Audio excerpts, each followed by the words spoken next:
Okay, so Monday, 6th of April 2026. So Adrian's daily vlog, sharing smart stuff men should know. People speak in compressed truths, or people speaking in heavy compression. Now this is something I've kind of realised very subtly while I was watching an interesting video that really could kind of be a bit of an annual watch, really, very interesting. Now, this person was making some interesting claims, statements. I'm thinking, these claims, I can see how to some people would be outlandish, would be crazy, would be intense, would be too much. But for other people, it'll make total sense. And for other people, it'll be common, normal sense, standard. And I realised that, well, what's the difference? So there's a delta. There's a delta in knowledge. There's a delta in awareness, understanding, etc. So then I realised that, well, actually, when this person says one sentence, makes a claim, he is speaking from, say, 1,000 days of this thing in the same content. He's speaking from 1,000 days of experience of this thing. But someone who does not have the same reference, the same frame, we'll come back to that word, those phrases, those words, make no sense. It's triggering, outlandish, unusual, strange, what? Minds are blown. Because they haven't got the same background, they haven't got a different frame. So then I realised that, well, actually, he's speaking from a completely different point of view, and he has conclusions, let's say through raw experience, that most people do not have said raw experience, therefore will not come to the same conclusions yet, maybe in 5-10 years, sure, but right now it's too outlandish. We could say, because that compression is so alien to them, that concept, they don't know how to insert it, so to speak, in their mental model or their theory of mind with regards to how the world works or society works. So it does not compute in quite a literal sense. So then we realise that, hang on a minute, people indeed talk in compressions with regards to make a statement that is based on experience, that I know something you don't, and therefore a delta is present in the conversation. Meaning, as in, the thing I'm explaining you don't understand, and therefore you come to different conclusions, or it triggers you, or things like that. So then you realise that, hang on a minute, everyone is speaking in a compression in a way. That person over there is speaking about 70 years of compression experience living in Mongolia, and that person over there, 25 years of living and working in Germany, for example.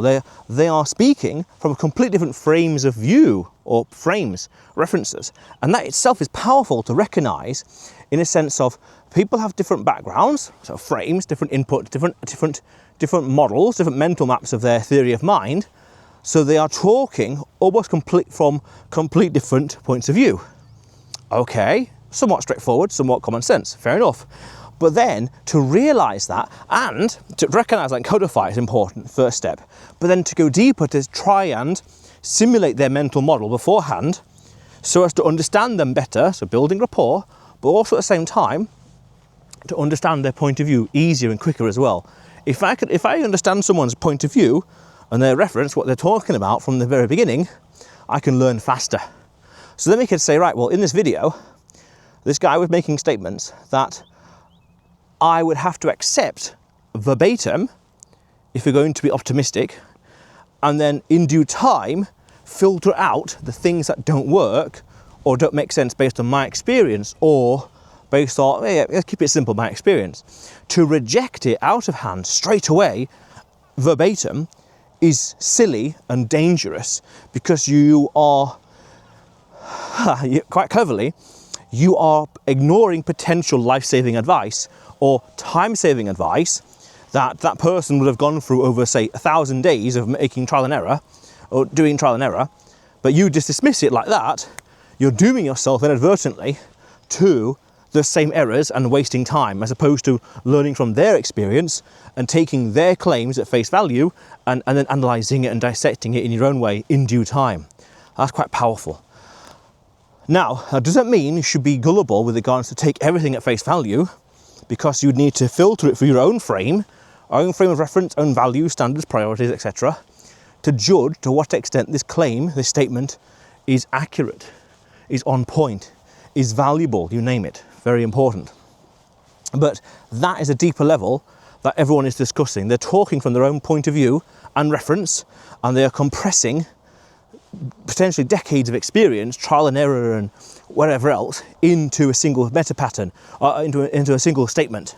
So I could say to someone, and I did, I could save you 5 to 15 years of pain, do this, X, Y, Z. Now, I can expand on X, Y, Z immensely, hours and hours and hours, probably, but to take an extremely high definition photo and compress it into a very low resolution image, so to speak, in a single bite-sized chunk, is do X, Y, Z, A, B, C.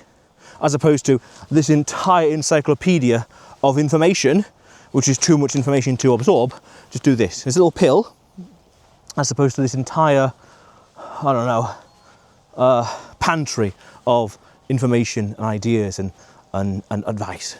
So it's very interesting. So really the meta strategy at play would be endeavour to take things at face value, endeavour, but then filter it for sanity check, stress test, constraints, incentives, motivations, and come to your own conclusion. At an even deeper level, that's important, your own conclusion, because there's always the possibility of survivorship bias or other biases filtering through that compressed data. So that entire pantry of information I had here, you don't know where, or I don't know where by definition, where the errors are. Because if I knew where the error was, I wouldn't make the error, so to speak. I wouldn't make that false, I wouldn't have that ad hominem, or that non sequitur, or that sunk cost fallacy that slips in there, or that fault, or that things like that, or that red herring, etc. Survivorship bias, that's it. So you've got to be careful not to take it at face value, but endeavour to, because, and you could say the leap of faith here, they know something you don't, and they're telling you, don't do this. And then you might not know why, but you really ought to. But then you could say, well, why did he say that? Let's dissect it deeper. And especially nowadays with AI, let's take that statement, let's dissect it. Let's analyse it through different lenses. Let's sanity check it. Let's find the meta pattern, meta restriction, meta incentive, meta direction, meta protocol behind this statement. Let's go deeper, deeper, deeper, deeper, deeper, deeper, and learn. Powerful, powerful stuff. But otherwise, Adrian's daily vlog, sharing smart stuff men should know. Subscribe for more, and you will see me tomorrow.